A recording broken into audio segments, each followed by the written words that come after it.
பன்மேற்கு அடிப்படையை வச்சு நம்ம டெக்ஸ்லர் கதைகளை பார்த்துருக்குறோம். அதை தாண்டி டைகருடைய சில கதைகளையும் பார்த்துருக்கோம்.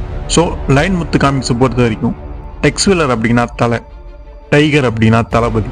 தமிழ் காமிக்ஸில் தளபதினா இவங்க 2 பேர் தான். ரசிகர்களுக்கிடையே போட்டியே நடக்கும் அப்படின்னு சொல்லலாம். 2 பேர்த்தோட கதைகளுமே டாப்பாக இருக்கும், அதில் எந்த குறையுமே சொல்ல முடியாது. டைகருடைய கதைகள் நம்ம பார்த்துருக்கோம். மின்னும் மரணம் தொடராக இருக்கட்டும், ரத்த கோட்டை, இந்த மாதிரியான முக்கியமான கதைகள் நம்ம சேனல் ஆல்ரெடி போட்டிருக்கிறோம். என்ன டெக்ஸ்வில்லர் கதைகள் கொஞ்சம் ஹீரோயிக்கா, கொஞ்சம் அது ஒரு மாதிரி போகும். ஆனால் டைகருடைய கதைகளை பொறுத்த வரைக்கும் உண்மையான வன்மை இருக்க ரொம்ப ராவா பதிவு பண்ணக்கூடிய கதைகளாக இருக்கும். ரொம்ப கிரவுண்டடாக ஆர்கானிக்காக இருக்கும். டெக்ஸை வில்லன்ஸ் வந்து அவ்வளோ சீக்கிரத்தில் அடிக்க முடியாது, துப்பாக்கியில் சுட்டம்னா படாது. ஆனால் டைகர் கேரக்டர் வந்து நம்ம கூட நல்லாவே கனெக்ட் ஆகக்கூடிய ஒரு கேரக்டர், ரியாலிட்டியோட ஒத்து போகக்கூடிய கேரக்டர்னு சொல்லலாம். ஆனால் 2 கேரக்டருக்குமே ஒன்றுக்கு ஒன்று சளைச்சதே கிடையாது. இன்னைக்கு நம்ம பார்க்க போகிற ஒரு டைகருடைய கதையுமே ஒரு தரமான அந்த வன்மை இருக்க எந்த அளவுக்கு நேரில் பார்த்த மாதிரியான அனுபவத்தை இந்த கதை வந்து தரப்போகுது. ஸோ ஒரே ஒரு இராணுவ கோட்டை, அபாச்சேக்களுடைய தாக்குதல்கள், டைகர் என்ன பண்ணுறாரு, எப்படி தப்பிக்கிறாங்க அங்கே இருக்கக்கூடிய மக்கள் அப்படிங்கிற வன்மை இருக்கல. நிஜத்தில் பிரச்சனைகள் வந்தால் எப்படி இருக்கும், அதை எப்படி சமாளிச்சிருப்பாங்க அப்படிங்கிறதெல்லாமே நம்ம கடந்த காலத்துக்கு டைம் ட்ராவல் பண்ணி போய் பார்த்துட்டு வந்த மாதிரியான ஒரு எக்ஸ்பீரியன்ஸை வந்து இந்த கதை கொடுக்க போகுது. பார்த்துடலாங்களா? ஹலோ ஃப்ரெண்ட்ஸ், எப்படி இருக்கீங்க?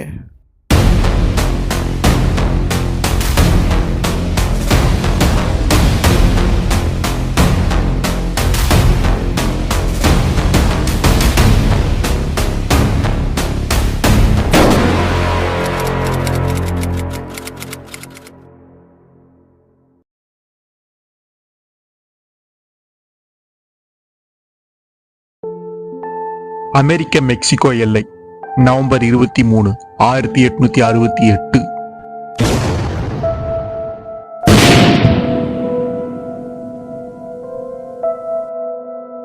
November 23, November 25, November 27.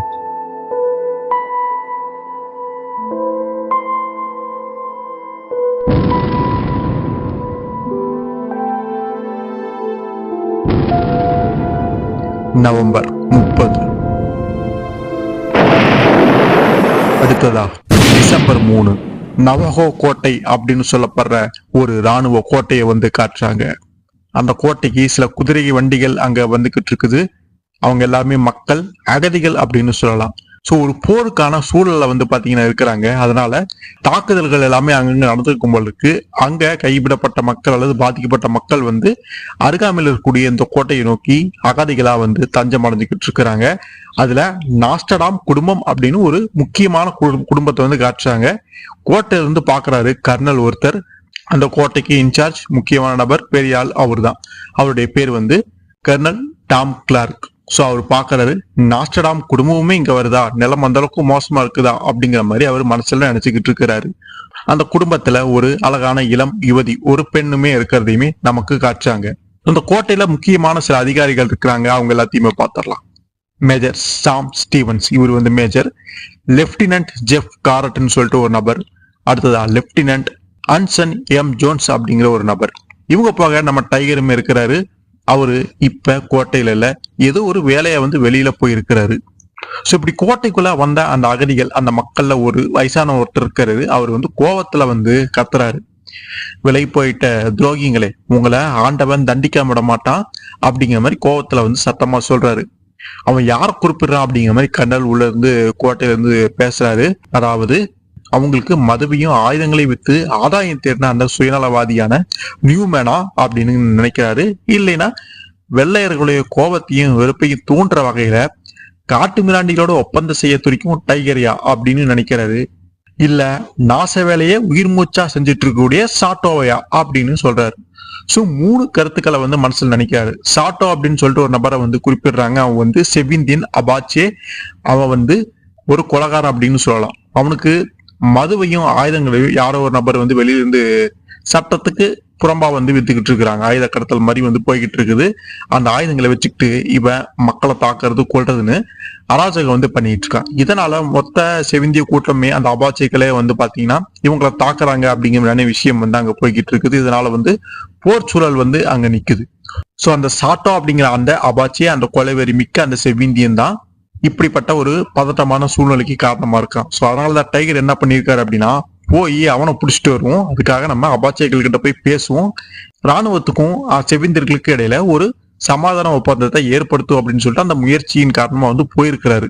ஆனா பிரச்சனை என்னன்னா, இன்னும் 3 மணி நேரம் தான் இருக்குது, அதுக்குள்ள மனுஷன் வந்தாகணும். அப்படி இல்லைன்னா கர்னல் உத்தரவிட்டுருவாரு, அந்த செவிந்தியர்களை தாக்கலாம் அப்படின்னு சொல்லிட்டு ராணுவ வீரர்கள் எல்லாமே கூட்டிட்டு போர் தொடுக்கிறதுக்கு கிளம்பிடுவாங்க. 3 மணி நேரத்துக்குள்ள டைகர் வந்தாகணும், இல்லைன்னா நிலைமை ரொம்ப மோசமாகுது. அப்படிப்பட்ட ஒரு மோசமான சுச்சுவேஷன்ல அந்த ராணுவத்தில் இருக்கக்கூடிய அதிகாரிகள் அந்த கோட்டை எல்லாமே இருக்குது. ஸோ இந்த சாட்டோவுக்கு ஆயுதங்களை யாராவது விற்கிறாங்க, ஒருவேளை அது நியூமேனா இருக்குமா அப்படின்னு ஒரு நபரையுமே சொல்றாங்க. அந்த நியூமேன் எங்கேயும் கிடையாது, கோட்டைக்குள்ள ஒரு ஜெனரல் ஸ்டோர் அப்படின்னு சொல்லிட்டு ஒரு கடையுமே இருக்கு. தேவையான பொருட்கள், உடை, உணவு, துப்பாக்கிகள், புல்லட்ஸ், இது மாதிரியான விஷயங்கள் எல்லாமே அங்க வாங்கிக்கலாம்னு வைங்களே. கோட்டைக்குன்னு தேவைப்படக்கூடிய ஒரு ஜெனரல் ஸ்டோர் மாதிரி அங்க இருக்குது. அதுக்கு அந்த கடைக்கு தலைமையா இருக்கக்கூடிய நபர் தான் அந்த நியூமேன். அந்த நியூமேன் தான் ஆயுதங்களையும் மதுவையும் யாருக்கு தெரியாம அந்த சாட்டோ அந்த கொலகாரம் அப்பாச்சிக்கு வித்துட்டு இருக்கானோ அப்படிங்கிற சந்தேகம் எல்லா நபர்களுக்குமே, முக்கியமான நபர்களுக்கு எல்லாமே இருக்குது. ஆனா அது நிரூபிக்க இவங்களுக்கு ஆதாரம் கிடையாது. ஸோ லெப்டினன்ட் கார்ட் அப்படின்னு சொல்லிட்டு ஒரு நபரை பார்த்துருவோம்ல, அவர் அங்க பேசிக்கிட்டு இருக்காரு. அவருக்கு டைகர் மேல கொஞ்சம் கடுப்பு இருக்கும் போல இருக்கு.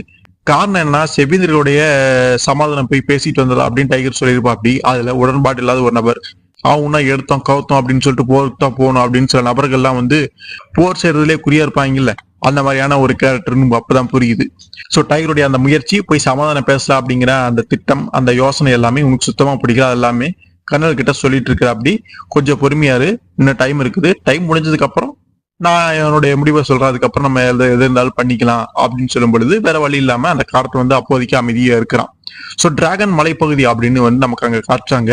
அங்கதான் அந்த செவிந்தியர்கள் அப்பாச்சிகள் வசிச்சு வருவாங்க போல இருக்கு, அங்கதான் இருக்கிறாங்க. நம்ம டைகர் அங்கதான் போயிருக்காரு, அவர் அங்க அமைதியா உட்காந்துருக்காரு. ரொம்ப நேரம் ஆச்சும் போல இருக்குது, இன்னும் யாரும் பேசலையே அப்படின்னு மனுஷன் அங்க இருக்குது. அப்படி அப்புறம் வயசான ஒருத்தர் அப்பாச்சி வராரு. அவரு தான் அந்த தலைவர்.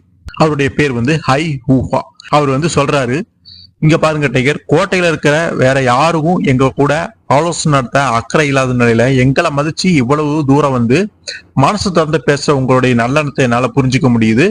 தோற்றத்துல மனுஷங்களாகவும் குணத்துல வெறி பிடிச்ச காட்டு பிராணிகளாகவும் இருக்கக்கூடிய 3 வீரர்களை உங்ககிட்ட ஒப்படைக்கணும் அப்படின்னு சொல்லிட்டு கோரிக்கை வச்சிருக்கீங்க. நீங்க இல்லாம இந்த விஷயத்த வேற யாராவது சொல்லியிருந்தா இந்நேரம் அந்த நபரை உசுரோட தோலை உரிச்சு கொன்றுவோம் அப்படின்னு மனுஷன் அங்க மிரட்டுற மாதிரி பேசுற. அப்படி ஆனா டைகருக்கு பழங்குடியின மக்கள் செவிந்தியர்களோட நல்ல ஒரு இணக்கமான அந்த ஒரு விஷயம் இருக்கிறதுனால பொறுமையா அந்த அபாச்சி தலைவர் அங்க பேசிட்டு இருக்காரு. டைகருக்குமே உள்ளுக்குள்ள ஒரு மாதிரியா தான் இருக்குது. பட் இருந்தாலுமே நம்ம வந்த வேலை நல்லபடியா முடிஞ்சிருச்சு அப்படிங்கிற ஒரு நிம்மதி இருக்குது. அவங்களுமே கிட்டத்தட்ட ஒத்துக்கிறாங்க அப்படின்னு சொல்லலாம். ஸோ அந்த தலைவர் சொல்றாரு, இப்போதைக்கு எங்களுக்கு அமைதியும் சமாதானமும் தான் முக்கியம், தேவையில்லாம சண்டை சச்சரவுகளுக்கெல்லாம் நாங்க போக விரும்பல. ஸோ சாட்டோ தனிப்பட்ட முறையில அவன் கொஞ்சம் தேவையில்லாத வேலையெல்லாம் பார்த்துட்டான், அதனால நீங்க தாராளமா உன்னை பிடிச்சிட்டு போங்கிற மாதிரியான அந்த ஒரு விஷயத்தையுமே சொல்லிடுறாரு. டைகர் அவருடைய முடிவுக்கு நன்றி சொல்லிட்டு, போர் தவிர்க்கப்பட்டுச்சு, நிறைய வீரர்கள் சாகிறது தவிர்த்துட்டோம், நல்ல முடிவு தான் எடுத்திருக்கீங்க அப்படிங்கலாம் சொல்லிட்டு அதுக்கப்புறம் அந்த சாட்டோவையுமே கூட்டிக்கிட்டு டைகர் கிளம்புறாரு. இந்த போர் சூழல், பதட்டமான சூழ்நிலைகளுக்கு எல்லாமே காரணம் அந்த சாட்டோ தான். அவன் தான் தான் கூட இருக்கக்கூடிய ஒரு 30-35 ஆட்கள் கூட இருக்கிறாங்க. அவங்க கூட அந்த ஒரு கும்பல் தான் இவ்வளவு அட்டூழியங்களும் இத்தனை நாள் செஞ்சிருக்கிறாங்க. வேலையர்களை தாக்குறது, மக்களை கொண்டு வைக்கிறது, சூறையாடுறதுன்னு சொல்லிட்டு தேவையில்லாத வேலையிலுமே பார்த்துருக்காங்க.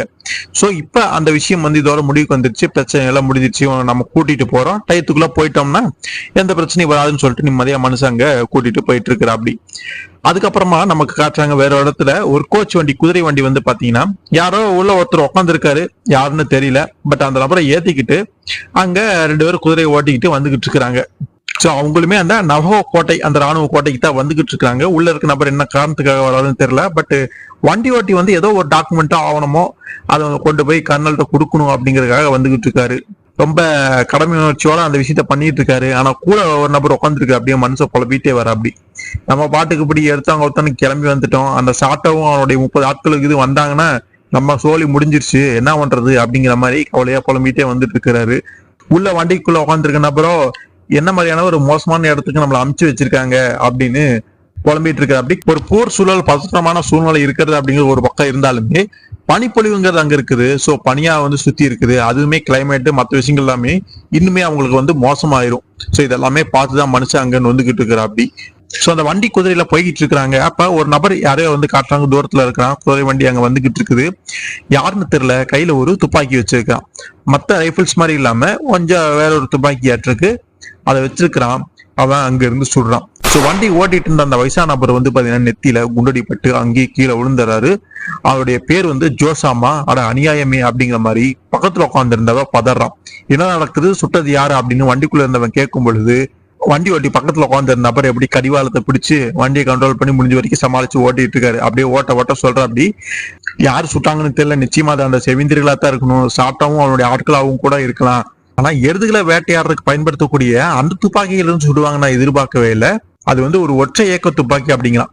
ஒரே ஒரு குண்டு போட்டு சொல்ல முடியுமா என்னன்னு தெரியல, பட் கொஞ்சம் கனரகமான துப்பாக்கி அப்படின்னு சொல்லலாம். சோ சுட்டோடனே மண்டை சதுரி அந்த மனுஷங்க இறந்து போயிருப்பா. அப்படி இதை வச்சு தாக்குனாங்களே, யாரா இருப்பான், இல்ல இவ்வளவு மோசமா இருக்காங்கன்னு சொல்லிட்டு புலம்பிட்டே போயிட்டு இருக்கும் பொழுது குதிரை வண்டி ஒரு இடத்துல தடுமாற ஆரம்பிக்குது. என்ன அப்படின்னு பார்க்கும் பொழுது அவங்க ஒரு மேட்டு பகுதி மலைப்பகுதி மாதிரி ஒரு இடத்துல தான் வந்துகிட்டு இருக்காங்க. சோ அதனால பனியில அவசரத்துல போகும்பொழுது குதிரை வந்து நிதானம் வந்து தவறி அங்க கீழே விழுவ ஆரம்பிக்குது. பெரிய பள்ளம் வந்து இருக்குது. அந்த வண்டியை கண்ட்ரோல் பண்ணிட்டு வந்ததுனால ஒரு இடத்துக்கு மேல முடியல, விதிவிட்ட வழி அப்படிங்கிற மாதிரி புலம்பிக்கிட்டே கீழே வந்து பாத்தீங்கன்னா அந்த வண்டி வந்து உழுவுது. சோ வண்டியோட்டியோடைய நிலைமை ரொம்ப வந்து மோசமாயிருச்சு. அவருடைய காலில் வந்து முறிவு ஏற்பட்டுச்சு. சாகர நிலைமையில இருக்காரு. அப்போதைக்கு கொஞ்சம் லேசா உசுறு வந்து ஊசலாடிட்டு இருக்குன்னு சொல்லலாம். உள்ள இருந்த அந்த பையனுக்கு என்னாச்சு அப்படின்னு அவன் கவலைப்பட்டுட்டு இருக்க சமயத்திலேயே நமக்கு காய்ச்சாங்க. நல்ல வேலையா அவனுக்கு ஒன்னும் ஆகல, நல்லபடியா எப்படியோ வண்டி விட்டு ஒரு பெருசா அவனும் காயமும் இல்ல, ஈஸியா வந்து தப்பிச்சிடுறா. அப்படி இங்க பாருங்க, குதிரைகளை முதல்ல சுட்டு கொண்டிருக்க அப்படின்னு வண்டி ஓட்டி சொல்லும் பொழுது மோசமா அடிபட்டு அந்த குதிரைகளை வந்து கருணை கொலை செய்யணும் அப்படின்னு சொல்லிட்டு சுட்டு கொண்டாடுறாங்க. அந்த வண்டி ஓட்டியோட நிலைமையும் மோசமா தான் இருந்தது. அவனுமே இறந்துருப்பான், அதுல எந்த மாற்றமும் இல்லை. சோ அந்த சமயத்துல தான் கரெக்டா நம்ம டைகர் வந்து பாத்தீங்கன்னா ஒரு சில ராணுவ அதிகாரிகளோட அந்த சாட்டோவையும் அவங்க கூட இருக்கக்கூடிய அந்த 2 அபாச்சைகளையுமே கூட்டிட்டு வந்துகிட்டு இருக்கிறாங்க. அப்படி வந்துட்டு இருக்கும் பொழுது தூரத்துல பாக்குறாங்க, அங்க கழுகுகள் வந்து மேல வட்டம் அடிச்சுக்கிட்டு இருக்குது. அப்ப அவங்களுக்கு ஒண்ணுமே புரியல, குழப்பமா இருக்குது. அங்க எந்த ஒரு பண்ணையுமோ குடியிருப்போ எதுவுமே கிடையாது. அப்படி இருக்கும் பொழுது கழுகுகள் எதுக்கு மேல வட்டம் அடிக்குது, சோ வேற ஏதோ நடந்திருக்கு, போய் பார்த்ததான் புரியும் அப்படின்னு சொல்லிட்டு பக்கத்துலயுமே வந்து பாக்குறாங்க. சோ குதிரை வண்டி கோச்சு வண்டி அங்க விழுந்து கிடக்கும்ல, அந்த இடத்துக்கு வந்துடுறாங்க.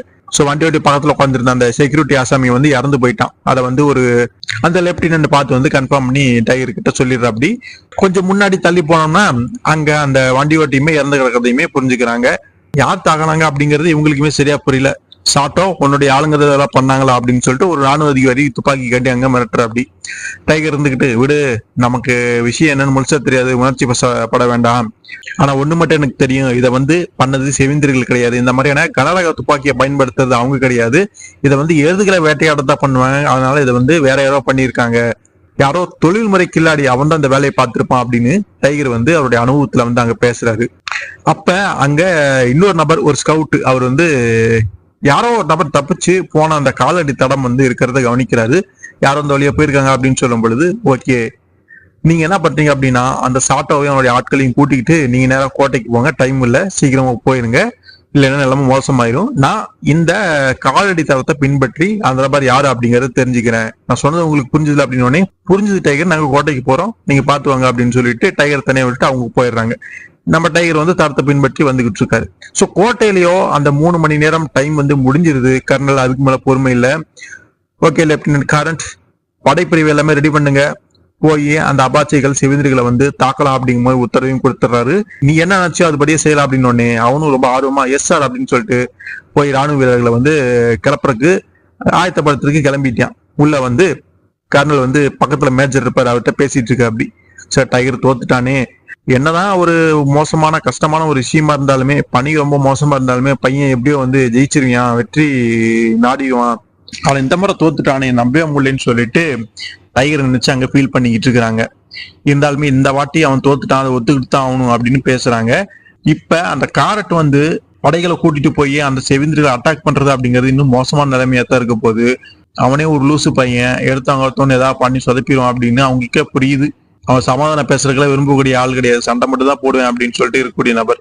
ஆனா அவங்க இருக்கக்கூடிய சூழ்நிலைக்கு யாரா இருந்தாலும் எதுவா இருந்தாலும் அடுத்த கட்ட நடவடிக்கை எடுத்து அவனுக்கு முயற்சி பண்ணித்தான் ஆகணும், அதனால நமக்கு வேற வழி இல்லை அப்படின்னு கர்னல் அங்க கவலையா சொல்லிட்டு இருக்காரு. சோ கார்ட்டுமே அதே மாதிரி அங்க இருக்கக்கூடிய மிச்ச மீதி ராணுவ அதிகாரிகள் எல்லாமே ஒண்ணு சேர்த்து போகலாம் அப்படின்னு சொல்லிட்டு அந்த குறிப்பிட்ட அந்த பழங்குடியினரை வந்து பிடிக்கிறதுக்காக போறாங்க. அவங்க கோட்டை விட்டு வெளியே போனதுக்கு அப்புறமா அந்த துப்பாக்கியில ஒருத்தர் சுட்டான் பாத்தீங்களா கோச்சி வண்டிய, அந்த நபரை காட்டுச்சாங்க. அவன் தான் நியூமேன் அப்படிங்கிறது நமக்கு புரியுது. அவன் கோட்டைக்குள்ள வந்து அவனுடைய கடைக்குள்ள வந்து போறான், அந்த ஜெனரல் ஸ்டோருக்கு. சோ கடைக்குள்ள அங்க வேலை பார்க்கக்கூடிய ஆட்கள் எல்லாமே அவனுடைய ஆட்கள் தான், அடியாட்கள் அப்படின்னு சொல்லலாம். சோ நீங்க போன பயணம் எப்படி இருந்தது, நீங்க நினைச்சு சாதிச்சிட்டீங்களா அப்படிங்கிற ஆட்கள் எல்லாம் கேட்கும் பொழுது, இல்ல குறி தப்பிடுச்சு, நான் தோத்துட்டேன் அப்படிங்கிற மாதிரி அந்த நியூமேன் வந்து பேசிக்கிட்டு இருக்கிறான். சரி விடுங்க, நமக்கு இன்னொரு வாய்ப்பு கிடைக்காமலையா போதும், நீங்க வச்சக்கூடிய அப்ப வந்து மாட்டோம் அப்படின்னு சொல்லும் பொழுது, நீ சொல்றது சரிதான், இன்னைக்கு நைட்டு நீங்க எல்லாருமே வாங்க, ஒரு வேட்டை காத்திருக்கு அப்படின்னு சொல்றோம். ஏதோ வந்து பிளான் போட்டிருக்கான், யாரையோ தாக்கணும் கொல்லணும் அல்லது வேற ஏதோ பண்ணும் அப்படின்னு சொல்லிட்டு. ஏதோ சுவாரஸ்யமான ஆட்டம் நடக்க போகுது, என்ன அப்படிங்கிறது தெளிவா சொல்லுங்க பாஸ், யாரை கொல்லணும் அப்படின்னு பார்க்கும் பொழுது அந்த டைகரை தான் கொல்லணும், அவனை கொன்னு அந்த பூமியில போச்சாதான் எனக்கு நிம்மதி அப்படின்னு சொல்லிட்டு கோமா சொல்லிட்டு போறான். அது அவங்களுக்கே கொஞ்சம் அதிர்ச்சியா இருக்கு அதனுடைய ஆட்களுக்கு. சோ டைகர் மேல இந்த நபருமே, இந்த நியூமேனுமே கோவத்திலையும் கடுப்புலையும் தான் இருப்பான் போல இருக்கு. ஏன்னா இவனை சந்தேகப்படுறாங்கல்ல, அந்த விஷயம் எல்லாம் அவனுக்கு தெரிஞ்சிருக்கலாம், அதனால இவ்வளவு கோவமா சொல்லிட்டு போவான் போல இருக்குது. அப்ப அந்த சமயத்துல அந்த நாஸ்டர்டாம் குடும்பம் அப்படின்னு ஒரு முக்கியமான ஃபேமிலி வந்து அகதியே உள்ள வந்து நம்ம பார்த்தோம்ல, ஒரு பொண்ணு கூட இருப்பா அழகா. சோ அந்த பொண்ணு அந்த ஜெனரல் ஸ்டோருக்கு வந்திருப்பா போல இருக்கு, தேவையான பொருட்கள் என்னமோ வாங்க வந்திருப்பா போல இருக்கு. அப்ப ஜன்னல் வழியா அப்படியே பாக்குறாங்க, அங்க நம்ம டைகருடைய ஆட்கள் வந்து அந்த சாட்டாவை கூட்டிட்டு வரத அந்த காட்சி வந்து பாக்குறாங்க. இதை பார்த்தோன்னே உள்ள இருந்த மக்கள் எல்லாருமே கோவப்படுறாங்க, இவன் வாழவே தகுதி இல்லாதவன், இவனை கொல்லணும் அப்படின்னு சொல்லிட்டு ராணுவ வீரர்களுடைய கண்ட்ரோல்ல இருந்து அவனை எப்படியோ இழுத்துறான், வெளியில இழுத்துருவாங்க போல இருக்கு. இவங்க வந்து தூக்குல போடுறதுக்கு ட்ரை பண்றேன்னு சொல்லிட்டு சில வேலையில அங்க பார்க்க ஆரம்பிச்சுட்டாங்க. ராணுவ வீரர்கள் தடுக்கணும்னு முயற்சி பண்றாங்க, ஒன்னும் அவங்களால முடியல. அங்க என்னடா சலசலப்பா இருக்குது, சத்தமா இருக்குது அப்படின்னு சொல்லிட்டு கர்னலும் மேஜரும் வெளியில வந்து பாத்துக்கிட்டு இருக்காங்க. சோ டைகர் தன்னுடைய முயற்சியில ஜெயிச்சிட்டான் அப்படிங்கிறது புரியுது, ஆனா காலம் கடந்துச்சு அப்படிங்கிறதையும் புரிஞ்சுக்கிறாங்க. ஆனா டைகர் இவங்க கூட இல்லையா, அவங்க போய் தொலைஞ்சா அப்படிங்கிறது அவங்களுக்கு அங்க புரியல. அந்த சமயத்துல கர்னல் வந்து கோட்டையில எத்தனை ஆட்கள் இருக்காங்களோ எல்லாத்தையுமே கூட்டிட்டு வர சொல்லுங்கன்னு சொல்லிட்டு ஒரு உத்தரவு கொடுத்திருப்பாரு. ஒரு நபரை போய் மிச்ச மீதி ஆட்கள் எல்லாமே தட்டிட்டு வந்திருப்பாங்க. இருக்கிறதே கொஞ்சம் 5-6 பேர் தான் போல இருக்குது. ஏன்னா அந்த காரட் வந்து எல்லாத்தையுமே கூட்டிட்டு போயிடுறான். ஏற்கனவே ஆட்கள் கம்மியா தான் இருக்காங்க, முடிஞ்ச வரைக்கும் எல்லாத்தையும் அவன் வந்து கூட்டிட்டு போயிட்டான். இங்க இருக்கிறதே ரொம்ப கம்மியான ஆட்கள் தான். இவங்களை வச்சு நம்ம கோட்டையை வந்து பாதுகாக்கணும், சப்போஸ் ஏதாவது திடீர் தாக்குதல் இருந்தா என்ன பண்றது அப்படிங்கறதுனால ஒரு பாதுகாப்புக்காக இந்த மாதிரி வந்து செக்கிங் எல்லாம் பண்ணிட்டு இருக்காங்க. எது அப்படி இருந்தாலும் சாட்டோ வந்து டைகர் பிடிச்சு கொடுத்துனா அவன் ஜெயில தான் இருக்க போறான், அதனால நிம்மதியா இருக்கலாம் அப்படின்னு கர்னல் நினைக்கிறது. ஆனா கூட இருக்க மேஜர் சொல்றாரு, அப்படியெல்லாம் ஒன்றும் சந்தோஷப்படாதீங்க, சாட்டோ மட்டும் தான் மாட்டியிருக்கான், அவங்க கூட கூடிய 30 ஆட்கள் அவங்க இன்னும் வெளியில சுத்திட்டு இருக்காங்க. இவனை காப்பாத்துறதுக்காக திடீர்னு இந்த கோட்டையை தாக்க ஆரம்பிச்சாங்கன்னா நம்ம என்ன பண்றது, ஆட்களும் இங்க எல்லாம் ஒண்ணும் இல்ல, நம்ம சோழி முடிஞ்சு கதை கந்தல் தான் அப்படின்ற மோசமான சுச்சுவேஷன் எல்லாமே இவங்களுக்கு இருக்கிறத புரிஞ்சுக்கிறாங்க. சோ ராணுவ வீரர்களால ஒண்ணும் பண்ண முடியல, அந்த சாட்டாவை வந்து தூக்குல போட போற அப்படின்னு சொல்லிட்டு அவனை அங்க கைதிலுமே மாட்டி விட்டுறாங்க. கர்னலுக்கு எல்லாமே புரியுது, பட் நம்மளால எதுவும் செய்ய முடியாதே, நம்ம போய் குறுக்கிட்டோம்னா நம்ம மேல கோபமா வந்து மக்கள் எரிஞ்சு விழுவாங்க, அதனால என்ன பண்றது, அமைதியா வேடிக்கை பார்த்தான்னு சொல்ற மாதிரி கர்னலே ஒரு மாதிரி செய்ய முடியாத அந்த சுச்சுவேஷன்ல இருக்கிறாரு. அப்ப அந்த சாட்டாவை தூக்குல போட்டு கொள்றதுக்கு முன்னாடி யாரோ ஒரு வயசான நபர் வந்து அங்க அவனை கண்டபடி திட்டாரு, நீதி நிலைநாட்டணும், இறைவனுடைய சித்தம், நீ மோசமானவன், உயிர் வாழ சக்தி இல்லாதவன் சொல்லிட்டு அவன் பாட்டுக்கு என்னென்னமோ பேசிட்டு இருக்கிற. அப்படி அந்த சமயத்துல ஒரு அம்பு வந்து அந்த நபரை தாக்கி அவர் அங்க வீழ்த்தப்படுறாரு, இறந்து போயிடுறாரு. அந்த நாஸ்டர்டாம் பொண்ணு இருப்பாளே அவளுக்கு ஒரே ஷாக் ஆயிருது. அவன் ஃபாதர் அப்படிங்கிற மாதிரி கூப்பிடுற, அப்பதான் தெரியுது அந்த நபர் ஃபாதர் ஆட்டிருக்கு. என்னடா அப்படின்னு பார்க்கும்பொழுது செவிந்தியர்கள் திடீர் தாக்குறாங்கன்னு நடத்திருப்பாங்க போல இருக்கு. அடுத்து நமக்கு காட்டுல டைரக்டா டைகர் இருக்கக்கூடிய இடத்துக்கு வராங்க. அவர் அந்த காலடி தடங்களை ஃபாலோ பண்ணி அப்படியே போயிட்டே இருக்கிறாரு. கீழே ஒரு பழைய கடிகாரம், உடஞ்ச வாட்ச் இருக்கிறத பாக்குறாரு. சோ நம்ம சரியான தளத்தை ஃபாலோ பண்ணி தான் வந்திருக்கோம், அந்த நபர் பக்கத்துல தான் இங்கே இருக்கிறான், அவனை கண்டுபிடிச்சல அப்படின்ட்டு எதுக்கும் எச்சரிக்கையாவே போறாரு. அந்த நபர் மோசமா இருந்தா என்ன பண்றது, துப்பாக்கி வச்சுக்கிட்டு போகும்போது அந்த நபர் அங்க ஒரு மூலையில அப்படியே உரமா உட்காந்துருக்கு, அப்படி ஒரு பாறைக்கு பின்னாடி உட்காந்துருக்கு. அப்படி ஓ ராணுவ அதிகாரியா, ஓ வாங்க வாங்க, நான் ஏதோ திருடனோ கொலகாரனோ நினைச்சு பயந்துட்டேன் அப்படிங்கிற மாதிரி சொல்ற. அப்படி ஆமா நான் ஒரு ராணுவ அதிகாரி, நீ பயப்பட தேவையில்லை, எழுந்துச்சோ அப்படின்னு டைகர் சொன்னோடனே அவனுக்கு அப்பத்தான் நிம்மதியா இருக்குது. சோ அவன் தன்னை அறிமுகப்படுத்தியான். தன்னுடைய பேர் வந்து ஆடம் ஆர்ம்ஸ், நான் வந்து நவோ கோட்டைக்கு வாஷிங்டன் ராணுவ நிர்வாக தலைமையகத்தினால அனுப்பப்பட்டவன் அப்படின்னு வந்து சொல்ற. அப்படி உன வரவே இருக்கிற வா போலாம் அப்படின்னு சொல்லிட்டு அங்க டைகர் கூட்டிட்டு போற. அப்படி சோ அதுக்கப்புறம் இந்த கோச் வண்டி தாக்குதலுக்குள்ளான அந்த கதை எல்லாமே அவனுமே சொல்றான். டைகருமே நான் வந்த வழியா பார்த்தது எல்லாமே தெரிஞ்சுக்கிட்டேன் அப்படின்னு அவருமே சொல்றாரு. அந்த கொலைகாரனை நான் நேர்ல பார்த்தேன், செவிந்தியும் கிடையாது, அவன் ஒரு வெள்ளையன், திரும்ப பார்த்தா கண்டிப்பா என்னால அடையாளம் சொல்ல முடியும் அப்படின்னு வந்து சொல்ற. அப்படி சரி நீ இந்த இடத்துக்கு வர்றதுக்கான காரணம் என்ன அப்படின்னு டைகர் வந்து கேட்கிற. அப்படி நான் ஒரு நபர் தேடி வந்திருக்கேன், அவருடைய பேர் வந்து லெப்டினன்ட் டைகர் அப்படின்னு சொல்லும் பொழுது அது நான் தான், வேற யாரும் கிடையாது அப்படின்னு சொல்லும் பொழுது அவனுக்கு சந்தோஷமா இருக்கு. ஓ நீங்க தானே அப்படிங்கறத ஆச்சரியமா கேட்கறான். சோ ஜெனரல் ஷெர்மன் அப்படிங்கிற ஒரு நபர் தான் இந்த ஆடம் வந்து இங்க அனுப்பி வச்சிருக்காரு. உள்நாட்டு போறப்ப அவர் நிறுவன ஒரு உளவு பிரிவு கண்டெடுத்த அரிய முத்தாமா நீங்க ராணுவ மேலதிகாரியுடைய அனுமதியோட பெரிய அளவுல நடந்து வரக்கூடிய ஒரு ஆயுதல் கடத்தல் விவகாரத்தை புலனாய்வு செய்யறதுக்காகத்தான், அதுக்கு ஒரு முடிவு கட்டுறதுக்கு தான் உங்களுடைய உதவி அவருக்கு தேவைப்படுது அப்படின்னு சொல்லும் பொழுது டைகர் சொல்றாப்படி. சோ அதனாலதான் உன்னை வழியிலேயே தீர்த்து கட்டுறதுக்கு அவங்க முயற்சி பண்ணிருக்காங்க போல இருக்கு அப்படின்னு உடனே, ஆமா உங்க யூகம் சரிதான், அந்த கும்பலுடைய முயற்சி இந்த கோட்டை தான் அவங்களுடைய ஆயுதல் கடத்தல் விவகாரத்துக்கான ஒரு பேஸ் அப்படின்னு நான் நினைக்கிறேன். இப்ப அந்த சந்தேகம் எங்களை கொலை பண்றதுக்காக முயற்சி பண்ணது மூலமா நிறுவனம் ஆயிடுச்சு அப்படின்னு சொல்லும் பொழுது, அந்த நியூமேன் தானே சொல்ல வர அப்படின்னு டைகருமே கன்ஃபார்ம் பண்ணிடுறாரு. இத்தனை நாள் சந்தேகம் இருந்தது, அந்த நியூமேன் தான் காரணம் அப்படிங்கிறத புரிஞ்சுக்கிறாங்க.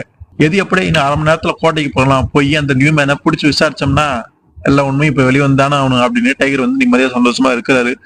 அதே மாதிரி கோட்டைக்குமே வந்துடுறாங்க. ஆனா பிரச்சனை என்னன்னா, கோட்டை வந்து அங்க நெருப்புடிச்சேரி தூரத்துல இருந்து பாக்குறாங்க. என்ன நடக்குது அப்படின்னு பைனாகுலர்ல பார்த்தா செவ்விந்திரிகள் வந்து தாக்கிட்டு இருக்காங்க, கோட்டை வந்து தாக்கப்பட்டு இருக்கு அப்படிங்கிற உண்மையை வந்து புரிஞ்சுக்கிறாரு. சோ எப்படி அப்படின்னு கொஞ்சம் யோசிச்சு பார்க்கும்போதுதான் உண்மை எல்லாமே அவருக்கு தெரிய வருது.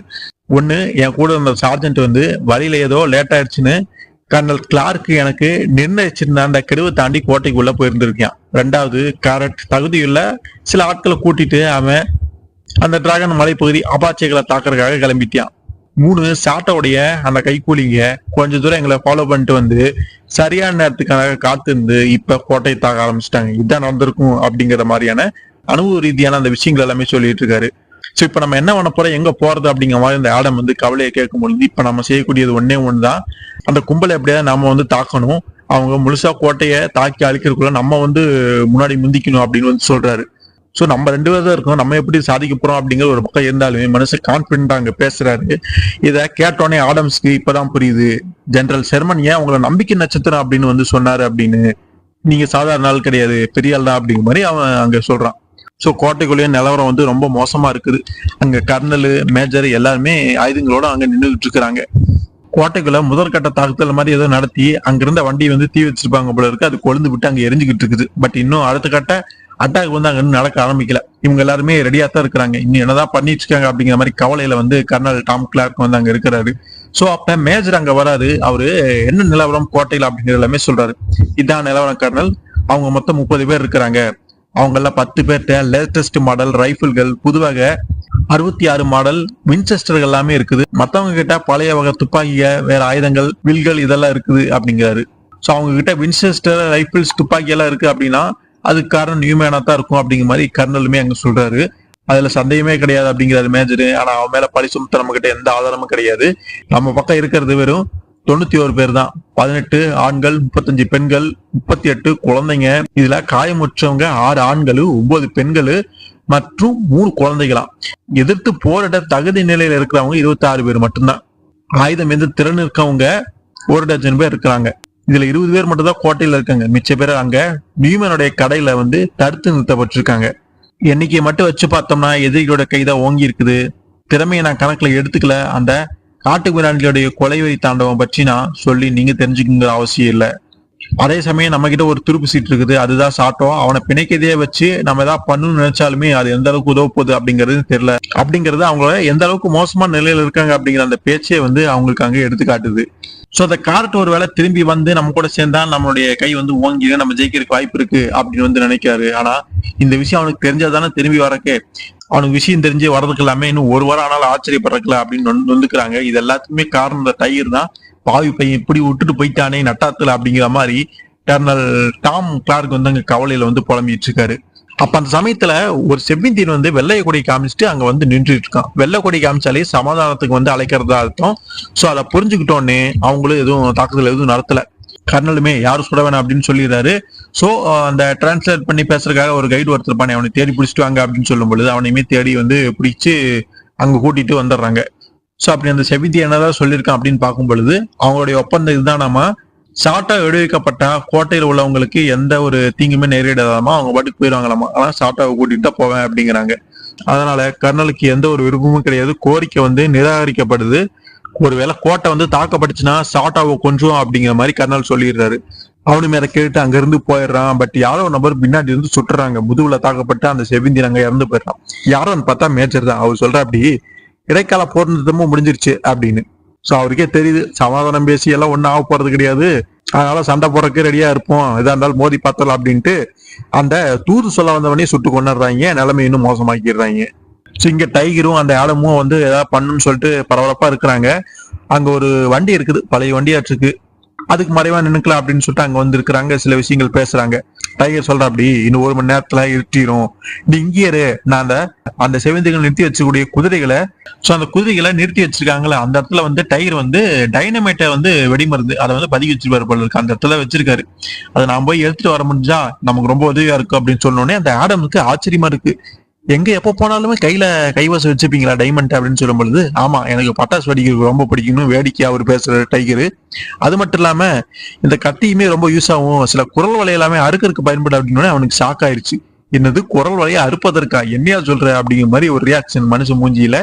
சரி உனக்கு துப்பாக்கிய பயன்படுத்த தெரியுமா அப்படின்னு டைகர் கேட்கும் பொழுது, என்ன இப்படி கேட்டீங்க, நான் தாராளமா சொல்லுவேன் கொடுங்க அப்படின்னு. நல்லதா போச்சு, ஏதாவது நெருக்கடிக்கு இது மோசமா வந்துச்சு அப்படின்னா எது நடந்தாலும் எது போனாலும் சுட்டு தள்ளிடு அப்படின்ட்டு அவர் பாட்டுக்கு சொல்லிட்டு அங்க இருந்து போயிடுறாரு. அந்த டைனமைட் குச்சிகளை வந்து போய் எடுத்துட்டு வரலாம் அப்படின்னு சொல்லிட்டு போயிடுறாரு. எது நடந்தாலும் சுட்டணுமா, ஓகே அப்படின்ட்டு அவன் மனசுல நினைக்கிறான். பைத்தியக்கார உலண்டா இது, பைத்தியக்காரத்தனமான வேலை இது. கிறுக்கர்களுடைய தலைவன் இந்த லெப்டினன்ட் டைகர் அப்படின்னு டைகரை வந்து மனசுக்குள்ள திச்சிக்கிட்டு இருக்கிறியான். சத்தமே இல்லாம சில குரல் வகைகளை அறுக்கணுமாமா, எது நகர்ந்தாலும் சுற்றணுமாமா, கூட்டி கழிச்சு பார்த்தா எல்லாமே சுத்த பைத்தியக்காரத்தனமா தெரியுது இல்ல அப்படின்னு மனுஷன் அங்க புலம்புறதுல இருந்து சில விஷயங்களை புரிஞ்சுக்க முடியுது. இந்த மாதிரியான போர்களோ சண்டைகளோ இதுக்கெல்லாம் பெருசா பழக்கப்பட்ட ஒரு நபர் கிடையாது அப்படிங்கிறது. அப்ப வண்டிக்கரையில ஏதோ நகர சத்தம் வந்து கேக்குது. ஏதோ ஒரு நிலவாய் திறப்பாட்ட இருக்குது, ஒரு மூடியாட்டு இருக்குது. அதை திறந்துக்கிட்டு யாரோ ஒரு நபர் வந்து வெளியில வராங்க. வந்து நைஸா அங்க இருந்து போறா. அப்படி எதுனா இருந்தாலும் சொன்னு சொல்லியிருக்காங்களா, பேசாம சுற்றலாமா அப்படின்னு சுடுறக்காக அந்த ஆடம் வந்து முயற்சி பண்ற சமயத்துல பின்னாடி இருந்து யாரோ வந்து பிடிக்கிறாங்க. யாருன்னு பார்த்தா டைகர் தான்.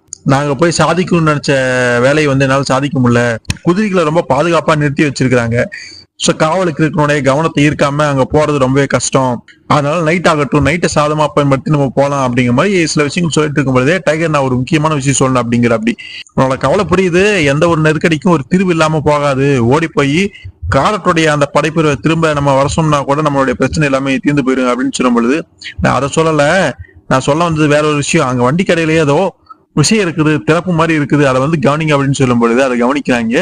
பூமி கடையில ஒரு ரூம் மாதிரி, பூமி கடையில ஒரு அறையாட்டு இருக்குது, பாதாள மாதிரி இருக்குன்னு வைங்களேன். டைகருக்கு பெரிய ஒரு அதிர்ச்சியா இருக்குது. அங்க கோட்டைக்குள்ளேயோ அந்த அகதிகள் மக்கள் எல்லாமே அங்க ஒன்னா இடத்துல கூடியிருக்காங்க. கர்னல் வந்து பேசுறாரு, நீங்க எல்லாருமே ரொம்ப நம்பிக்கையோடையும் பொறுமையா வந்து இருக்கணும், நாங்க நிலைமையை கட்டுக்குள்ள வச்சிருக்கிறோம். காரட் தன்னுடைய வீரர்களோட கண்டிப்பா நாளையோ இல்லைன்னா கொஞ்சம் லேட்டாவோ திரும்ப வந்துருமா அப்படின்லாம் சொல்லும் பொழுது ஒரு வயசான பாட்டி, அந்த நாஸ்டர்டாம் குடும்பத்தை சேர்ந்த ஒரு நபர் தான் வயசான பாட்டி பேசுறாங்க. கர்னல் கிளார்க், நீங்க அளந்து வர்றது ஒன்றும் நம்புற மாதிரி இல்ல, எங்களுக்கு உண்மை தெரிஞ்சாகணும். எங்க கிட்ட குழந்தைங்க, வயசானவங்க, நோய்வாய்ப்பட்டவங்க எல்லாம் இருக்கிறாங்க, அவங்களுடைய கதி என்ன அப்படின்னு சொல்லும் பொழுது, நாங்க ஒரு நல்ல நோக்கத்துக்காக ஒரு பொய் சொல்லணும்னு நினைச்சோம், ஆனா அது நீங்க நம்ப தயார் இல்லைன்னா உண்மையை நான் சொல்லிடுறேன் அப்படின்ட்டு மேஜர் அங்க தெளிவு எல்லாத்தையுமே எடுத்து சொல்லிடுறாரு. நிலவரம் கட்டுக்குள்ள கிடையாது, கோட்டையில இருக்கக்கூடிய பல கட்டிடங்களை வந்து செவிந்திரிகள் வந்து பிடிச்சிட்டாங்க. நாம எல்லாருமே நோய்வாய்ப்பட்டவங்களா இருந்தாலும் சரி, குழந்தைங்களா இருந்தாலும் சரி, எல்லாருமே வந்து ஒரே ஒரு அணியா ஒன்னா சேர்ந்து போராட வேண்டிய சூழ்நிலையில இருக்கிறோம், அதை செஞ்சுதான் ஆகணும் அப்படின்னு சொல்லும் பொழுது அந்த மக்களுக்கு கொஞ்சம் ஒரு அதிர்ச்சியா தான் இருக்குது. அப்ப அங்க இருந்த இன்னொரு ராணுவ வீரர் வந்து அங்க சொல்ற, அப்படி சார் இங்க வாங்க, செவிந்திர்கள் ஏதோ வந்து செய்ய போறாங்க அப்படின்னு சொல்லும் பொழுது, சோ அவங்க தாக்குதல் நடக்கிறதுக்கான அந்த விஷயத்துல வந்து ஈடுபட ஆரம்பிச்சிட்டாங்க. ஒரு வண்டி வந்து அங்க வந்துகிட்டு இருக்குது, என்னை காப்பாத்துங்க ப்ளீஸ் அப்படிங்கிற மாதிரி ஒரு சோல்ஜர் ராணுவ வீரன் வந்து அங்க கத்துறான். இதை பார்த்தோன்னே அது அந்த லெப்டினன்ட் ஜோன்ஸ் அப்படின்னு சொல்லிட்டு ஒரு கேரக்டர் ஒன்று பார்த்தோமே, அந்த நபர் தான். அவனை எப்படி வந்து பிடிச்சி வச்சுக்கிறாங்க, அவனால தப்பிச்சு கூட போக முடியல போல இருக்கு, அப்படி மாட்டிக்கிட்டேன், அந்த அளவுக்கு பலவீனப்பட்டு போயிருக்கான், இப்ப நம்ம என்ன பண்றது, அவனை எப்படி காப்பாத்தணுமே அப்படின்னு டாம் வந்து அங்க கவலைப்படுறாரு. அப்ப மேஜர் சொல்றாரு, நாம செய்யறதுக்கு ஒண்ணும் இல்ல, நீங்க மனசுடைஞ்சு போயிடாதீங்க, நெருக்கடியான இந்த சூழல தான் நீங்க வந்து தெளிவா இருக்குங்க அப்படின்னு சொல்லும் பொழுது அங்க டாம் வந்து வித்தியாசமா பேசுறாரு.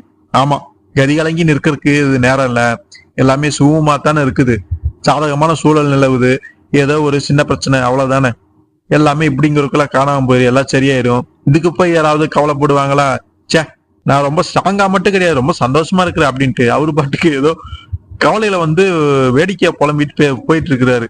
அதை கேட்ட வீரர்கள், சோல்ஜர்ஸ் எல்லாமே திருன்னு முழிச்சுக்கிட்டு இருக்காங்க. பின்னாடி மேஜர் இருப்பாரு, அவர் சொல்றாரு, சீக்கிரம் எல்லாரும் முன்னாடி போங்க, முற்றத்துக்கு போங்க, அங்கதான் தாக்குதல் வந்து நடக்க போகுது அப்படின்னு எல்லாத்தையும் விரட்டிட்டு இருக்காரு. சோ ஒரு சண்டைக்கு வந்து அங்க எல்லாமே ஆயத்தமாயிட்டு இருக்கிறாங்க. டைகரும் ஆடமும் அந்த நிலவரைக்குள்ள வந்து போயிருப்பாங்க. சுரங்கப்பாதையாட்டு நின்று போயிட்டு இருக்குது. இத்தனை நாள் எப்பற ஆயுதங்களை வந்து ரகசியமா அந்த செவிந்திரர்களுக்கு வித்துட்டு இருந்தாங்க அப்படிங்கிற அந்த உண்மை எல்லாமே புரிஞ்சிருச்சு. ஒரு ரகசிய வழி கோட்டைக்கும் கோட்டையிலிருந்து வெளியே போறதுக்கும் இருந்திருக்கு. ஸோ இதை வந்து பயன்படுத்தி தான் வந்து அவங்க இத்தனை நாளா ஆயுதங்கள் மது எல்லாமே வித்திருக்காங்க அப்படிங்கறத புரியுது. பேசிக்கிட்டே போகும்பொழுது ஒரு இடத்துக்கு வராங்க. அந்த நியூமனுடைய ஆட்கள் அவங்க வந்து அங்க இருக்கிறாங்க. சீட்டு விளையாண்டுக்கிட்டு அப்படியே பேசிட்டு இருக்கும் பொழுது அங்க அவங்களுடைய பாஸ் அந்த நியூமேனுமே வர அப்படி அந்த இன்னொரு வழி அதை திறந்துட்டு வந்துட்டு இருக்கு அப்படி. ஸோ அந்த வழி வந்து நேரா அந்த ஜெனரல் ஸ்டோர் அந்த கடையோட தான் கனெக்ட் ஆகுது. கடைக்குள்ள ஏதோ ஒரு அறையில இருந்து இப்படி ஒரு நிலைவரை வந்து வெளியில போறதுக்கு வந்து கனெக்ட் ஆகுது. ஸோ இது தெரியாதனாலதான் இத்தனை நாள் வந்து அவங்களால ஒன்றும் பண்ண முடியல. ஸோ நியூமேன் வந்து மேல கோட்டையில் நடக்குது அப்படிங்கிற நிலவரத்தை எல்லாமே சொல்லிட்டு இருக்கிறாபி. ஸோ இந்த ஜெனரல் ஸ்டோர்ஸ்ல தான் ரகசியமா ஆயுதங்கள் வந்து உங்களுக்கு கிடைக்குது அப்படிங்கிற அந்த விஷயம் எல்லாமே செவிந்தர்களுக்கு தெரியும். ஏன்னா அவங்க தானே வாங்குறாங்க இவங்க கிட்ட இருந்து. அதனால இந்த ஜெனரல் ஸ்டோர்ஸ் வந்து தாக்கறதுக்குமே அவங்க ரெடியா தான் இருக்காங்க அப்படிங்கறத புரிஞ்சுக்கிறாங்க. பட் இருந்தாலுமே நாஸ்டடாமுடைய 2 பசங்க இருக்காங்களாம, கூடவே ஒரு மகள், அந்த அழகான பொண்ணு நம்ம சொன்னோமே, செவிந்திரிக்க வந்தா தாக்கறதுக்கு வந்து ரெடியா தான் இருக்காங்க, ஆயுதங்களை வச்சுக்கிட்டு ஆயத்தமா இருக்காங்க. இருந்தாலுமே ரொம்ப நேரமெல்லாம் தாக்கு பிடிக்க முடியாது. இந்த ஜெனரல் இந்த கடை ஸ்டோர் வந்து எப்படி தாக்குதலுக்கு உள்ளாகும், செவிந்திரிகள் வந்து அழிச்சுவாங்க. சரி நாம என்ன பண்ண போறோம், இங்க இருக்க போறோமா அவங்க எதிர்க்க போறோமா அப்படிங்கிற மாதிரி எல்லாம் கேட்கும் பொழுது அந்த தப்பை நம்ம செய்ய போறது கிடையாது. நம்ம இந்த சுரங்கப்பாதை விட்டு வெளியேறி ஓடி போயிருவோம். யார் எப்படி அடிச்சுக்கிட்டு என்னமோ ஆயிட்டு போறாங்க, நமக்கு இருந்து தப்பிச்சா போதுங்கிற மாதிரி அந்த நியூமன் வந்து பேசிக்கிட்டு இருக்கிறான். சோ நம்ம தப்பிச்சா போதும், நிர்வாகம் நம்மளுடைய நலனை வந்து உறுதிப்படுத்தும் அப்படிங்கிறான். அது என்ன நிர்வாகம், என்ன நிர்வாகத்துக்கு கீழே வேலை செய்யறாங்க, வேற ஏதாவது கும்பலா என்ன எதுன்னு நமக்கு அங்க தெரியல. சோ டைகர் எல்லாமே ரகசியமா அங்க பதுங்கி கேட்டுட்டு இருக்காங்க. நானும் என் வாழ்க்கையில எத்தனையோ போக்கரிகளையும் கேடு கட்டவங்களையும் பார்த்திருக்கேன். ஆனா இவன மாதிரி ஒருத்தனை பார்த்ததே கிடையாது. பிரச்சனைன்னு வந்தா எல்லாத்தையும் அம்போன்னு விட்டுட்டு போறானே அப்படின்ட்டு அவங்க அங்க பேசிட்டு இருக்கும் பொழுதே அதிரடியா துப்பாக்கி காட்டி டைகர் அங்க குறிக்கிறது. அப்படி அசையாதீங்க, நீங்க நினைச்சால எதுவும் நடக்க போறது கிடையாது, வசமா என்கிட்ட சிக்கிக்கிட்டீங்க, மாட்டிக்கினீங்க அப்படின்னு சொல்லிட்டு ஆடம் வந்து பாத்துக்க சொல்லிட்டு இவர் நேரம் மேல போயிடுறாரு. நீ பாத்துக்க, உங்களை துப்பாக்கி முனையிலேயே வச்சிரு, ரொம்ப கவனமா இரு, ஜாக்கிரதை அப்படின்ட்டு இவர் மேல போறாரு. மேல போகும்போது எங்க அந்த ஜெனரல் ஸ்டோருக்குள்ள கடைக்குள்ள தானே வருவாங்க. அங்க ஆல்ரெடி அந்த நாஸ்டர்டாமுடைய 2 பசங்க, அந்த அழகான பொண்ணு, இவங்க எல்லாருமே அங்க இருக்கிறாங்க. அந்த பொண்ணுடைய பேர் வந்து ஜோயானா. சோ கரெக்டா அந்த சமயத்தில் தான் செவிந்திரிகள் அந்த கடையை வந்து அட்டாக் பண்ண ஆரம்பிக்கிறாங்க, தாக்குதல் வந்து நடத்த ஆரம்பிக்கிறாங்க. டைகருமே கரெக்டா என்ட்ரி கொடுக்க ஒரு மோதல் வந்து அவங்களுக்குள்ள அங்க நடக்குது. ஒரு செவிந்தியன் அந்த ஜோயானாவை தாக்க வர சமயத்துல டைகர் குறுக்கிட்டு எப்படியோ அந்த பொண்ணை காப்பாத்திடுறாரு. மத்தவங்களே அப்படியே சுட்டுக்கிட்டே அப்படியே சொல்றாரு, சீக்கிரமா நிலவரை திருப்பு வழியா எல்லாருமே கீழே இறங்கு அப்படின்னு உடனே அந்த வழியா எல்லாருமே கீழே இறங்குறாங்க. அப்பதான் அவங்களுக்கு புரியுது நியூமேன் வந்து ரகசியமா வந்து போறக்கான அந்த சுரங்கப்பாதை இதுதானா அப்படின்னு ஆச்சரியப்படுறாங்க. பட் அதை பத்தி எல்லாம் பேசுறதுக்கு நேரம் சீக்கிரமா எல்லாம் கீழே இறங்க அப்படின்னு சொல்லி கீழையும் போயிடுறாங்க. டைகர் அப்போ ஒரு செவிந்தினை வந்து சுட்டு வீழ்த்துறாரு. அப்ப இன்னொருத்த வந்து தாக்கறதுக்கு வரான், குண்டு வந்து தீந்துருது. அவன் அதிரடியா பாய வரும் பொழுது அவர் கத்தி வச்சிருப்பாரு, அதை எடுத்து அவனை குத்தி கொண்டுட்டு அவருமே வேகமா அந்த சுரங்கத்துக்குள்ள வந்துடுறாரு. கதவையும் மூடிடுற. அப்படி அப்போதைக்கு சேஃப் ஆயிடுறாங்க. சோ கீழே ஆடம் இருக்க இடத்துக்கு வர்றாங்க. ஆனா அதுக்குள்ள அங்க நிலைமை மோசமாயிருது. காரணம் என்னன்னா, ஆடம் வந்து அங்க மயங்கி கிடக்குற, அப்படி தலையில ரத்த காயம் வந்து ஏற்பட்டிருக்கு. ஏடா அப்படின்னு பார்க்கும் பொழுது அந்த 3 பேருமே நியூமேனா அவங்க கூட இருந்த அந்த 2 பேருமே தப்பிச்சு போயிட்டாங்க. யாரு இந்த வேலையை பண்ணான்னு தெரியல. அவனை எழுப்பி கேக்குறாங்க. அவன் சொல்றான், யாரோ தேவதை வந்திருக்காங்களே, நான் சொர்க்கத்துல இருக்கிறேன்னா யார் இந்த தேவதை அப்படின்னு பேசும்பொழுது, நான் ஒன்னும் தேவதையெல்லாம் கிடையாது மிஸ்டர், என்னுடைய பேரு ஜோயானா நாஸ்டர்டாம், உங்களுடைய அதிர்ஷ்டம், லேசான காயத்தை தப்பிச்சிட்டீங்க அப்படின்னு அந்த பொண்ணு அங்க சொல்லிட்டு இருக்கான். சோ என்னதான் நடந்து அப்படிங்கிற அந்த நிலவரத்தை சொல்லும் பொழுது, யாரோ என் தலையில வந்து அடிச்சுட்டாங்க, எனக்கே தெரியாம பின்னாடி வந்து அடிச்சுட்டாங்க, அதனால இவங்க இங்க இருந்து தப்பிச்சு போயிட்டாங்க அப்படின்னு சொல்லும் பொழுதுதான், அது வேற யாரும் கிடையாது, நீ வெளியில இருந்தப்ப எவனோ ஒருத்தன் வெளியே போனதா சொன்னியே, அவன் தான் திரும்பி வந்திருப்பான், வந்து உன்னை ஈஸியா மடக்கி உன் தலையில அடிச்சுட்டு தன்னுடைய ஆட்களை கூட்டிட்டு போயிட்டான், எஸ்கேப் போயிட்டாங்க அப்படின்னு சொன்னோன்னுதான் நமக்கு நிலவரம் அங்க புரியுது. சோ நம்ம உடனே சீக்கிரம் அந்த இடத்த காலி பண்ணு, இல்லைன்னா நிலைமை மோசமா இருக்கு. காரணம் என்னன்னா, இங்கதான் அந்த ஆயுத சப்ளை எல்லாமே நடக்கிறதுனால வெடிமருந்து ஆயுதங்கள் எல்லாமே இங்க இருக்குது. மேல வேற தாக்குதல்கள் நடந்துட்டு இருக்கு. நெருப்போ வெடியோ பட்டுச்சுன்னா அந்த இடமே வெடிச்சு தெரியும், நம்ம நிலைமை மோசமாயதுனால சுரங்கத்தை விட்டு வெளியே போகணும்னு சொல்லிட்டு வேகமா போறாங்க. ஃபர்ஸ்ட் டைகர் வந்து அந்த நாஸ்டர்டாம் ஃபேமிலியை வந்து ஆடம்ஸோட வந்து அமுச்சு வச்சிடுறாரு. இவர் ஏதோ ஒரு வேலை திருத்த பண்றாரு.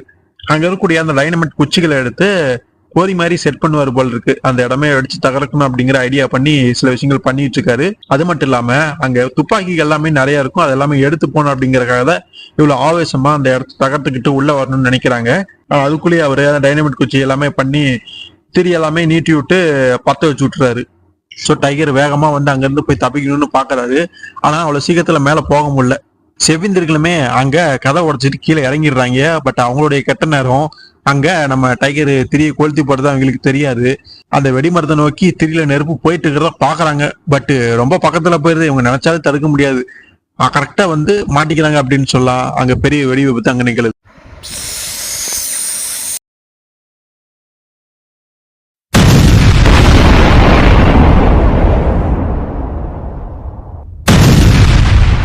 அந்த சுரங்கப்பாதையே அழிஞ்சிருது. உள்ள இருக்கக்கூடிய ரைபிள்ஸ், துப்பாக்கி, வெடிமருந்து எல்லாமே சேர்ந்து ஒட்டுமொத்தமா அங்க அடிச்சிருது.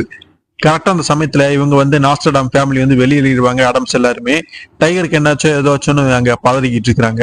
அங்க மேஜர் வந்து அதிர்ச்சி அடையாரு. நியூமனுடைய அந்த ஒரு கடை வந்து இப்படி வெடிச்சு சிதறிடுச்சு, என்ன நடந்திருக்கும் அப்படின்னு ஒண்ணும் புரியாம குழப்பத்துல இருக்காங்க. அந்த வெடி விபத்துனால செவ்விந்தர்கள் வந்து கொஞ்சம் ஆடி போயிடுறாங்க அப்படின்னு சொல்லலாம். இதை சாதமா பயன்படுத்திட்ட உள்ள இருக்கக்கூடிய ராணுவ அதிகாரிகள், மக்கள் எல்லாருமே அவங்கள தோட்டி அடிப்போம், அவங்கள தாக்குவோம் அப்படின்னு சொல்லிட்டு செவிந்திர்களுக்கு எதிராக வந்து துப்பாக்கிகள் நீட்டிட்டு வெளியில வராங்க. செவிந்தருடைய கை வந்து அப்போதைக்கு ஓங்கி இருக்கல, அதனால வந்து திரும்ப வந்து ரிட்டர்ன் பின்வாங்கிடுறாங்க. அவங்களால சாட்டாவை காப்பாற்ற முடியல. ஆனா சாட்டோ இன்னொரு வேலைத்தனை வந்து அங்க பண்ணிட்டு இருக்கான். சோ சாட்டாவை காவல் காத்துக்கிட்டு வெளியே ஒரு காவல்காரன் இருப்பான். அவன் கொஞ்சம் கவனக்குறைவா இருந்த சமயமா பார்த்து அவனை கழுத்தை இறுக்கி கொண்டுட்டு அந்த சாவியை எப்படி எடுத்துட்டு ஜெயில் கதவை திறந்து வெளியில வந்துடுறான். வந்து அங்க ஒரு கத்தி இருக்குது, அந்த சோல்ஜருடைய ஸ்வாடு, அந்த வாள் இருக்கு, அதை எடுத்துக்கிட்டு உள்ள வந்துகிட்டு இருக்கான். ஸோ சாட்டோ வெளியே தப்பிச்சதோ இங்க வந்துட்டு இருக்கான் அப்படிங்கிற அவங்களுக்கு தெரியல. நம்ம எப்படியோ உயிர் தப்பிச்சிட்டோம், அந்த செவிதிரிகளை ஓடிட்டாங்க, நிம்மதியா இருக்கும் அப்படின்னு நினைச்சுக்கிட்டு நம்ம மேஜர் எல்லாமே அங்க இருக்கிறாரு. அவர் பாட்டுக்கு சிகரெட்டை பத்த வச்சுக்கிட்டு அமைதியா இருக்குதுப்பா அப்படின்னு சந்தோஷப்படுறக்குள்ளாரியே யாரு போகுது, யாரோ வராங்களே அப்படின்ட்டு திரும்பி பாக்குறா. அப்படி சாட்டோ வந்து கத்தியை வீசிட்டு வரையான். ஆஹா, நான் மாட்டிக்கிட்டேன், துப்பாக்கி எடுக்கிறது கூட நேரம் இல்லையே, செத்தேன் அப்படின்னு அவரு பயந்துட்டு இருக்கும் பொழுது யாரோ ஒரு நபர் அந்த சாட்டாவை சுட்டு வீழ்த்துறாங்க. அவங்க குண்டடிப்பட்டு சாகுறான். யாரான்னு பார்த்தா நம்ம கர்னல் டாம் கிளார்க் தான். அப்படியே ஹீரோ மாதிரி என்ட்ரி கொடுக்குறாருங்க. அவர் தான் சுட்டு வீழ்த்தி நல்ல நேரமா வந்து பார்த்து மேஜரை காப்பாத்திடுற. அப்படி ஸோ அப்பதான் உங்களுக்கும் புரியுது. வெடிபத்தை வச்சு கவனிச்சோம்னா நியூமனோட இடத்துல ஏகப்பட்ட ஆயுதங்களும் துப்பாக்கிகள் வெடிமருந்துகள் எல்லாமே இருந்திருக்குது. இது இத்தனை நாளும் தெரியாம இருக்கு. இது ரொம்பவே ஒரு வெக்கக்கேடான சங்கதி அப்படின்னு சொல்லிட்டு கர்னல் அங்க நொந்துக்கிறாரு. ஸோ அடுத்து நம்ம என்ன பண்ண போறோம் அப்படின்னு மேஜர் கேட்கும் பொழுது, சடலங்களை சேகரிச்சு அப்புறப்படுத்தணும், காயப்பட்டவங்களுக்கு சிகிச்சை வந்து கொடுக்கணும், மின்னல் வேகத்துல போகக்கூடிய ஒருத்தனை அனுப்பி காரட்டை திரும்பி வர மாதிரி நம்ம செய்யணும். அவனுடைய பயணம், அவன் வந்து தாக்க போறேன், செவிந்திரில தாக்க போறேன் அப்படின்னு சொல்ல போற அந்த முயற்சி வந்து இப்ப அர்த்தம் மட்டும் போயிடுச்சு. இங்க எவ்வளவு சம்பவம் நடந்ததுனால அவங்க போய் எதுவும் பண்ண போறது கிடையாது, அவனால திரும்ப கூட்டிட்டு வரணும், இதெல்லாமே நம்ம பண்ணோம் அப்படின்னு கர்னல் அங்க சொல்லிட்டு இருக்காரு. அந்த டைகர் எங்கதான் போய் தொலைஞ்சான்னு தெரியல, சாயந்தரத்துக்குள்ள வந்துருவேன்னா என்னைக்கும் அவன் நேரம் தவறுனது கிடையாது, இன்னைக்குன்னு பார்த்து இப்படி பண்ணிட்டானே அப்படின்னு கர்னல் அங்க புலம்பிட்டு இருக்கும் பொழுது, வேற ஏதோ முக்கியமான வேலை, அவனை தடுத்து நிறுத்தி இருக்கணும், நம்ம பொறுத்து இருந்தா பார்த்து தெரிஞ்சுக்கணும் அப்படின்னு மேஜருமே சொல்றாரு. ஸோ இங்க டைகருக்கு என்னாச்சுன்னு பாதிரி போய் அந்த நாஸ்டாம் ஃபேமிலி, ஆடம்ஸ், அந்த ஜோயானா எல்லாமே பார்த்துக்கிட்டு இருக்காங்க. உள்ளேயுமே இறங்கி வந்து டைகருக்கு என்னாச்சுன்னு பாக்குறாங்க. நல்ல வேலையா மனுஷனுக்கு ஒன்னும் ஆகல, இடியே அடிச்சாலும் மனுஷன் சாக மாட்டான் போல இருக்குது. அப்பவும் மனுஷன் அப்படியே அசராம இருக்கிறாரு. மனுஷன் அப்படியே பேசுறா. அப்படி நம்ம எதிர்பார்த்த மாதிரியே எல்லாமே மொத்தமா வெடிச்சு நாசமாயிருச்சு அப்படின்னு சொல்லும் பொழுது, இனிமேதான் அதை உறுதிப்படுத்தணும், ஃபர்ஸ்ட் உங்களை பார்ப்போம் அப்படின்ட்டு ஆடம் வந்து பேசுறான். ஷாட்டோடைய கூலி பட்டாளம் எல்லாமே போயிருச்சு, நியூமனுடைய நிலவரை கிடங்கு வந்து எல்லாமே வெடிச்சு நாசமா போயிடுச்சு, ஷாட்டோடைய அந்த ஒரு கும்பல், செவந்தி கும்பலுமே எல்லாமே பறந்தோடி போய் எஸ்கேப் ஆயிட்டாங்க, எல்லாமே நல்லதுக்கு தான் நடந்திருக்குது. அதனால நீங்க ஆடாம அசையாம இருங்க, எங்களை ஒருத்தர் போய் உதவிக்கு ஆட்களை கூட்டிட்டு வரோம் அப்படின்னு சொல்லும் பொழுது, எனக்கு எந்த பிரச்சனையும் இல்லை, ரொம்ப அழட்டிக்காத, நான் வந்து பெருசா அடியெல்லாம் பல சாதாரணமா தான் இருக்க அப்படின்னு சொல்லிட்டு மனுஷன் மயக்கம் போட்டுற. அப்படி அப்புறம் டிசம்பர் நாள், அடுத்த நாள் வராங்க. ஒரு நாள் இவ்வளவு சம்பவம் நடந்திருக்குது. ஸோ கேரட்டுடைய படைப்பிரிவு எல்லாமே வந்து திரும்பி வந்துருது கோட்டைக்கு. எப்படியோ ஒரு நபரை வேகமா அனுப்பி ரிட்டர்ன் வந்து கூட்டிட்டு வந்துடுறாங்க. கேரட் வந்து கர்னலை பார்த்து அங்க பேசுற. அப்படி இப்பதான் சார் நான் கேள்விப்பட்டேன், நீங்க என்ன மன்னிக்கணும், டைகரை பத்தி நான் முன்னாடி சொன்ன கருத்தை நான் வாபஸ் வாங்கிக்கிறேன், டைகர் வந்து துரோகி எல்லாம் கிடையாது நிச்சயமா, ஆனா அந்த காட்டு மிராண்டிகளோட அவர் வந்து சமாதான உடன்படிக்கை பேசணும் அப்படின்னு சொல்ற விஷயங்கள் எனக்கு உடன்பாடு கிடையாது அப்படின்னு முழுசா சொல்லி முடிக்கிறதுக்குள்ளேயே போதும் கேரட் நிறுத்து, டைகரை பத்தின உன்னோட விமர்சனங்களை பத்தி எல்லாம் கேட்கறதுக்கெல்லாம் எனக்கு இப்ப நேரம் கிடையாது, இப்பதான் எல்லா பிரச்சனைகளையும் முடிஞ்சு நல்ல நிலைமையில இருக்குது, நீ திரும்ப ஆரம்பிக்காது அப்படின்னு சொல்லிட்டு பேச்சை வந்து ஆஃப் பண்ணிடுற. அப்படி ஸோ அப்ப ஆடம்ஸ் வந்து கர்னல் கிட்ட பேசுற. அப்படி என்ன அப்படின்னா, நான் வந்து ஒரு நிர்வாக துணை அதிகாரி, ஜெனரல் ஷெர்மன் சம்பந்தப்பட்ட விவகாரங்கள்ல ஒரு முக்கிய பொறுப்பு அதிகாரி இருக்கக்கூடிய நபராமா, இந்த இளம் வயசுலயே இவ்வளவு பெரிய பதவிக்கு வந்துட்டு உன்னை பாராட்டித்தான் அவனு சொல்லிட்டு கர்னலுமே பாராட்டுறாரு. தேங்க்யூ சார், ஜெனரல் ஷெர்மன் வந்து கையெழுத்துட்டு எங்களுக்கு அனுப்பி வச்ச உத்தரவு இது, இதுபடி லெப்டினன்ட் டைகர் வந்து சிவில் உடைகளை மாட்டிக்கிட்டு ஹெவன் நகருக்கு உடனே சீக்கிரமா போயாகணும், கொடுக்கப்பட்டிருக்கூடிய வேலையை நல்லபடியா அவருக்கு தேவைப்படக்கூடிய கால அவகாசம் முடிகிற வரைக்கும் அவர் அங்க மார்ஷலா வந்து இருக்கணும், அவர் அங்க என்ன வேலை செய்யணும் அப்படிங்கிற அந்த வேலையை பத்தின விவரம் இந்த முத்திரையிடப்பட்ட உரையினதான் இருக்குது, சம்பந்தப்பட்ட நபருடைய கையில மட்டும்தான் அது கொடுக்கணும் அப்படிங்கிறது எனக்கு இடப்பட்ட உத்தரவு அப்படின்னு சொல்லிட்டு அந்த லெட்டரை வந்து கொடுக்குறாப்படி.